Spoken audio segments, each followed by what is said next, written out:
ఓం నమో వెంకటేశాయ. తిరుమల తిరుపతి దేవస్థానములో స్వామివారికి ఎంతో ప్రీతికరమైన లడ్డూ తయారీ విధానములో అపవిత్రత జరిగిందని ప్రాయశ్చిత్త హోమం జరిగింది. ప్రాయశ్చిత్త మంత్రాలతో జలాన్ని అభిమంత్రించి దేవస్థానము మొత్తము ఆ మంత్రించిన జలాలతోటి శుద్ధి చేసి ఆ మంత్రజలంతో ఆలయమంతా సంప్రోక్షణ గావిస్తున్నారు. మీరు కూడా వీక్షించండి. అందుకే ఆలయాలలో ఇటువంటి అపవిత్రాలు జరగకుండా సంవత్సరానికి ఒక మారు పవిత్రోత్సవాలు జరుపుతూ ఉంటారు. ఇంకా ఎప్పుడూ ఇలాంటివి జరగకుండా ఆలయంలో ఆ మంత్రజలంతో సంప్రోక్షణ గావిస్తున్నారు.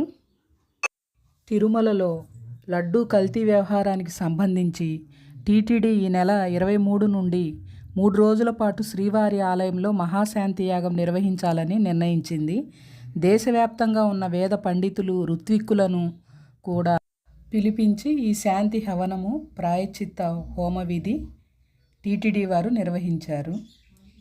స్వామివారికి ఎంతో ప్రీతికరమైన ఈ లడ్డూ విషయములో ఇంత వివాదం జరగటము చాలా బాధాకరము. తిరుపతి వెంకటేశ్వర స్వామి ప్రసాదాలలో ప్రధానమైనది లడ్డు. అన్ని లడ్డూలలో తిరుపతి లడ్డూకు ఉన్న ప్రాముఖ్యత దేనికి లేదంటే అతిశయోక్తి కాదు.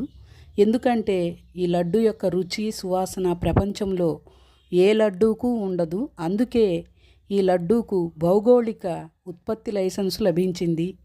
అంటే దీని తయారీ విధానాన్ని ఎవరూ అనుకరించకూడదు అని అర్థము.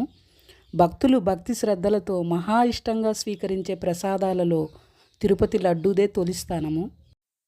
గోవిందుడు తలుచుకుంటే ఆవు నెయ్యికి కొరత. ఎక్కడెక్కడి నుండో ఆవు నెయ్యి తెప్పించేదానికంటే ఆ తిరుమల కొండ మీదనే ఎంతోమంది గోవులను దానం చేయమంటే చాలామంది చేసేవారు ఉంటారు గోదానము.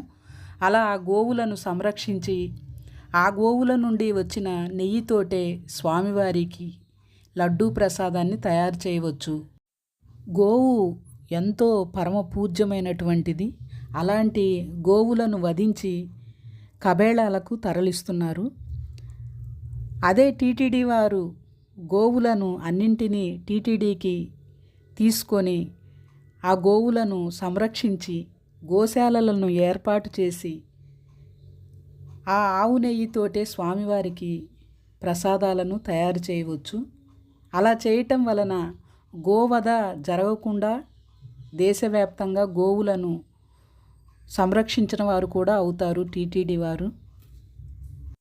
స్వామివారికి ఎన్నో కోట్ల ఆదాయం వస్తుంది.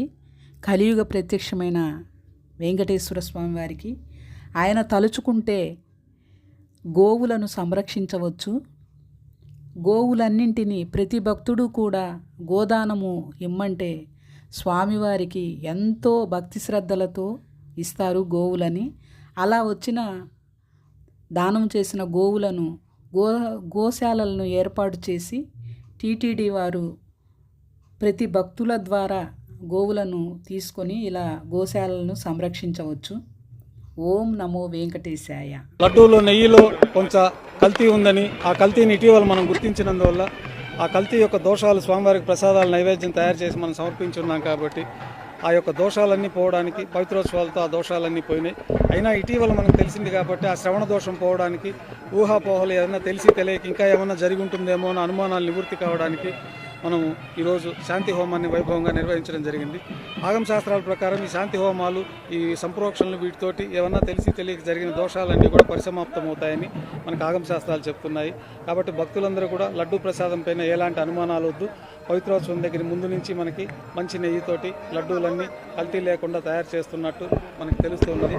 కాబట్టి భక్తులందరూ కూడా ఎలాంటి ఆందోళన చెందకుండా స్వామివారి దర్శనం చేసుకుని స్వామివారిని యథావిధిగా ప్రసాదం స్వీకరించి వారి యొక్క పరిపూర్ణ అనుగ్రహాన్ని పొందగోరుతారని కోరుకుంటూ ఈరోజు ఈ కార్యక్రమం ఈ కుంభజల సంప్రోక్షణతో మరో మంచి వీడియోతో మీ ముందుంటాను. Okay, thank you.